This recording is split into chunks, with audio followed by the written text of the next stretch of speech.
Morning MMBCLOs, how are you doing today?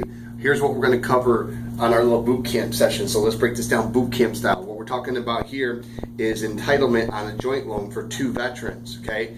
A lot of people get really confused when it comes to this because the veteran is splitting one side of their entitlement and they both have to be responsible 50-50. But there's a small little caveat. So let's just break this down real quick, okay?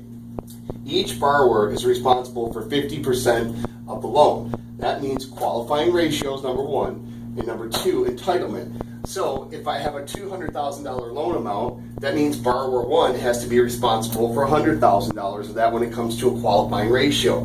Borrower two has to be responsible for the same amount, $100,000. Again, that's for the QR, their qualifying ratio, their DTI. But when it comes to entitlement, guys, it's a little bit different.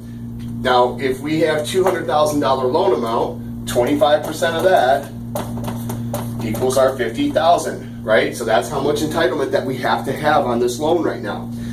But when it comes to the borrower, that means each of them has to have this $25,000. Now, what happens if one of your borrowers is short? Let's say borrower number one only has $15,000 of entitlement, so he's $10,000 short.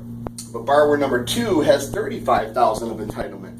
Borrower number two can take $10,000 from their entitlement, or whatever the figure is, to equal 50%, which leaves them, in our case, with $25,000. They can take their $10,000 and bring it over here to borrower number one.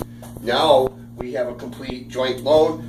Both borrowers have the entitlement required, but what we need to have to do this is a signed LOX from both veterans agreeing that one veteran is basically surrendering their money and their entitlement to the other veteran. That's how you handle joint loans of entitlement. Thanks for looking at Military Mortgage Boot Camp.